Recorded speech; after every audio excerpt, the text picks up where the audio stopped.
Hi guys, my name is Shweta and welcome to ready and future classes. So दोस्तों, आज हम लोग organic chemistry में ईस्टर के बारे में पढ़ेंगे और ईस्टर में आज हम लोग आईयूपीएसी नाम के बारे में जानेंगे। इसके पिछले लेक्चर में हम लोग कॉमन नेम के बारे में जाने थे, यानी सामान्य नामकरण के बारे में, यानी ईस्टर के सामान्य नामकरण के बारे में जाने थे। आज हम लोग आईयूपीएसी नामकरण के बारे में जानेंगे, यानी ईस्टर के आईयूपीएसी नामकरण के बारे में। तो चलिए हम लोग समझते हैं कि आखिर में हम ईस्टर का आईयूपीएसी नामकरण जो होता है कैसे करते हैं। तो चलिए हम लोग समझते हैं। तो यहाँ पे हमारा क्या है, आईयूपीएसी नोमेनक्लेचर ऑफ ईस्टर। तो यहाँ पे सबसे पहले बता दें कि ईस्टर का जो फॉर्मूला होता है क्या होता है, RCOO होता है। इसका स्ट्रक्चर हो जाएगा RCOO और यहाँ पे डबल O में हो गया ये O, उसके बाद यानी ऑक्सीजन, और एक ऑक्सीजन बच रहा है तो इधर लगा देंगे और R। तो ये क्या हो जाता है हमारा, इसका स्ट्रक्चर हो जाता है ईस्टर का। उसके बाद जानेंगे हम इसका आईयूपीएसी नामकरण कैसे करेंगे, यानी इसके आईयूपीएसी नामकरण के लिए सबसे पहले रूल जानेंगे। तो सबसे पहले यहाँ पे सबसे पहले ऑक्सीजन से जुड़े हुए सब्स्टिट्यूएंट का नाम लिखना है। क्या यहाँ पे हमारा ऑक्सीजन है, क्या है ऑक्सीजन, और ये क्या है चेन होगा, यानी कोई भी चेन होगा, इसी को सब्स्टिट्यूएंट बनना है और इसी को सबसे पहले लिखना है। उसके बाद यहाँ पे है, उसके बाद थोड़ा स्पेस छोड़कर पेरेंट चेन का नाम लिखना है। क्या ये हमारा क्या हो जाएगा, पेरेंट चेन हो जाएगा। क्या हो जाएगा, पेरेंट चेन हो जाएगा। और सब्स्टिट्यूएंट के बाद थोड़ा सा स्पेस छोड़ के क्या लिखना है, पेरेंट चेन का नाम लिखना है। उसके बाद यहाँ पे है पेरेंट चेन में नंबरिंग, कार्बोनिल कार्बन, यानी क्या है यहाँ से नंबरिंग करना है, यहाँ से नंबरिंग करना है, यानी O से, यानी ऑक्सीजन से नंबरिंग नहीं करना है, यानी पेरेंट चेन में नंबरिंग यहीं से शुरू करना है, इधर जाना है। तो इसके बाद यहाँ पे इसका है क्या रूल है, क्या है रूल है, यानी इसी तरह में क्या करेंगे हम एल्केन, यानी इसका है आईयूपीएसी नेम लिखने का रूल है। जैसे यहाँ पे एल्केन है तो एल्केन में से क्या हम हटा देंगे, ई हटा देंगे, क्या हटा देंगे, ई हटा देंगे, उसमें OATE जोड़ देंगे। क्या OATE जोड़ देंगे और ई को हटाकर उसके बदले OAT जोड़ देंगे, तो ये क्या हो जाएगा, एल्केनोएट। इसी तरह से हम नामकरण करते हैं ईस्टर का। तो यहाँ पे हमारा कुछ एग्जाम्पल है, जैसे में यहाँ पे है H single bond C double bond O और सिंगल बॉन्ड O फिर सिंगल बॉन्ड CH3। तो ये CH3 को हम क्या कहते हैं, मिथाइल कहते हैं। क्या कहते हैं, मिथाइल कहते हैं। और इधर तो हम नंबरिंग करेंगे ही नहीं, क्योंकि यहाँ पे हमारा कोई चेन नहीं है, यानी हाइड्रोजन है तो हाइड्रोजन का गिनती नहीं होता है, अगर कार्बन रहता है तो गिनती होता है। तो यहाँ पे लिख देंगे हम सबसे पहले ये मिथाइल है, तो क्या लिख देंगे,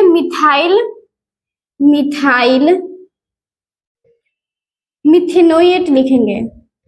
इसका क्या होगा, यहाँ पे मिथेनोएट, मीथेन, और मीथेन लिख देंगे और इसमें ई नहीं लिखेंगे और उसमें क्या जोड़ देंगे, OATE जोड़ देंगे।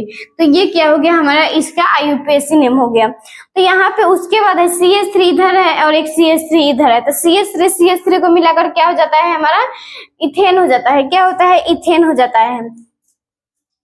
तो यहाँ पे क्या करेंगे, सबसे पहले ये हमारा क्या है, मिथेल है, क्या है, मिथेन है। उसके बाद इधर अगर नंबरिंग करेंगे तो क्या हो जाएगा, 1 2, क्या हो गया, 1 2 हो गया। तो सबसे पहले हम मिथाइल का नाम लिखेंगे, तो क्या हो जाएगा, मिथाइल, तो M मिथाइल हो गया। उसके बाद यहाँ पे कोई सब्स्टिट्यूएंट नहीं है, तो एक कार्बन है, दो कार्बन है, यानी दो कार्बन है तो दो कार्बन को क्या कहते हैं, हम इथाइल कहते हैं। क्या कहते हैं, इथाइल कहते हैं। तो इथेनोएट हो जाएगा, इथेनोएट, क्या हो गया, इथेनोएट, यानी मिथाइल इथेनोएट हो गया, यानी ये हमारा क्या हो गया, सब्स्टिट्यूएंट हो गया। और यहाँ से क्या करेंगे, हम पेरेंट चेन का नामकरण करेंगे। तो ये हमारा पेरेंट चेन हो गया। तो यहाँ पे दो कार्बन है तो दो कार्बन के लिए इथेन का प्रयोग करते हैं, और इथेन में हम ई को हटाकर OAT जोड़ देंगे, तो क्या हो गया हमारा, इथेनोएट हो गया। उसके बाद यहाँ पे है, तो इसमें क्या है हमारा, इधर वाला सब्स्टिट्यूएंट है तो इधर वाला सब्स्टिट्यूएंट क्या हो जाएगा, इथाइल हो जाएगा। क्या हो जाएगा, इथाइल हो जाएगा। तो ये इथाइल हो गया। उसके बाद यहाँ पे है, इधर से नंबरिंग करेंगे तो 1 2 3 4 हो गया, 4 हो गया। और 3 पे एक और हमारा सब्स्टिट्यूएंट है, तो 3 पर सब्स्टिट्यूएंट है तो 3 मिथाइल लिख देंगे, क्योंकि CH3 जो होता है मिथाइल होता है, तो 3 मिथाइल हो जाएगा, 3 मिथाइल। उसके बाद क्या हो जाएगा, ये 4 कार्बन है, क्या है, 4 कार्बन है, तो 4 कार्बन के लिए हम क्या प्रयोग करते हैं, ब्यूटेन का प्रयोग करते हैं। तो क्या हो जाएगा, यहाँ पे ब्यूटेनोएट हो जाएगा, ब्यूटेनोएट, ब्यूटेनोएट। तो ये क्या हो गया हमारा, इसका IUPAC नेम हो गया। जैसे में कुछ और एग्जांपल है, जैसे इस कंपाउंड का लिखेंगे तो क्या हो जाएगा, सबसे पहले इसका हम IUPAC नेम लिखेंगे। तो इधर वाले को क्या होता है, ऑक्सीजन के इधर वाले क्या होता है, हमारा सब्स्टिट्यूएंट होता है। तो इसका सबसे पहले नाम लिखेंगे तो क्या हो जाएगा, ये जो होता है आइसोप्रोपाइल होता है। क्या होता है, आइसोप्रोपाइल होता है। ये 3 कार्बन है तो प्रोपाइल हो गया। और क्या होता है, 2 कार्बन होता है और एक कार्बन पर क्या होता है, एक CH3 लटका होता है। तो ये क्या होता है, आइसोप्रोपाइल होता है। तो क्या हो जाएगा, आइसोप्रोपाइल। आइसोप्रोपाइल हो गया। उसके बाद यहाँ से हम नंबरिंग करेंगे। तो नंबरिंग पहले देख लेते हैं कि कौन सा चेन जो हो रहा है बड़ा हो रहा है। तो यहाँ पे 1 2 3 4 5 6 3 4, यहाँ पे 4 5, यहाँ 5 ही हो रहा है और इधर 4 5, यानी इधर ये वाला चेन जो है हमारा बड़ा है। 3 4 5 6, यहाँ पे 6 हो गया। उसके बाद यहाँ पे देख रहे हैं कि यहाँ पे सब्स्टिट्यूएंट जो है 3 पे है और 4 पे है। क्या है, 3 पे है और 4 पे है। तो 3 इथाइल हो जाएगा, 3 इथाइल। यहाँ पे 3 इथाइल हो गया। उसके बाद 4 पे जो है हमारा 2 CH3 है। क्या है, 2 CH3 है। तो क्या हो जाएगा, 4 4 डाइमिथाइल। क्या हो जाएगा, 4 4 डाइमिथाइल हो जाएगा। उसके बाद क्या हो जाएगा, 6 कार्बन है तो क्या हो जाएगा, हेक्सेनोएट हो जाएगा। क्या हो जाएगा, हेक्सेनोएट, हेक्सेनोएट।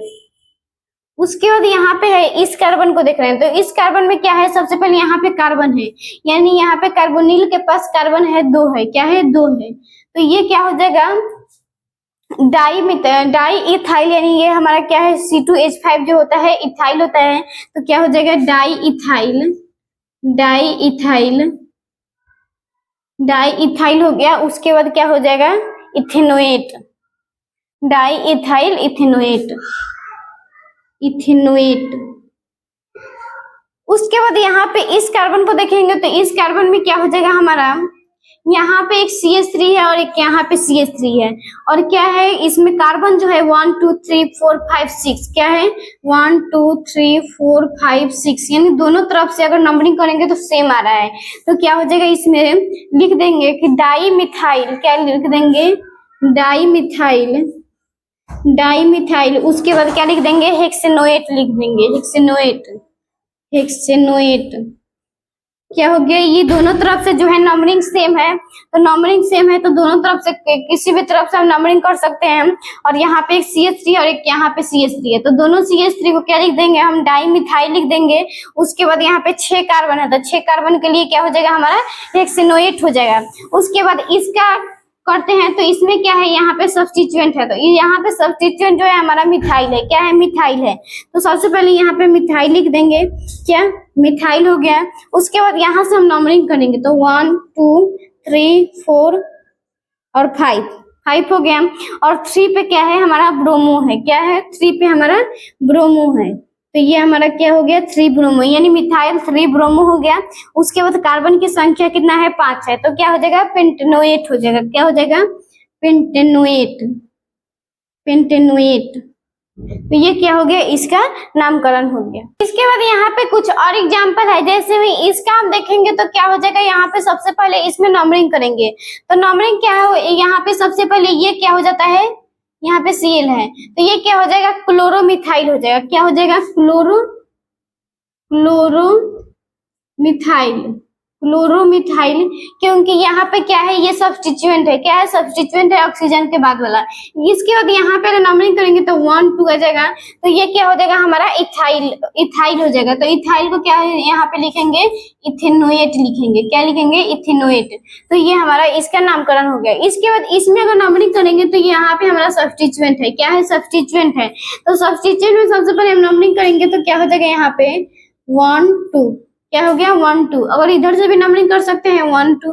तो क्या हो जाएगा, यहाँ पे 2 ब्रोमो इथाइल। क्या हो जाएगा, 2 ब्रोमो इथाइल, 2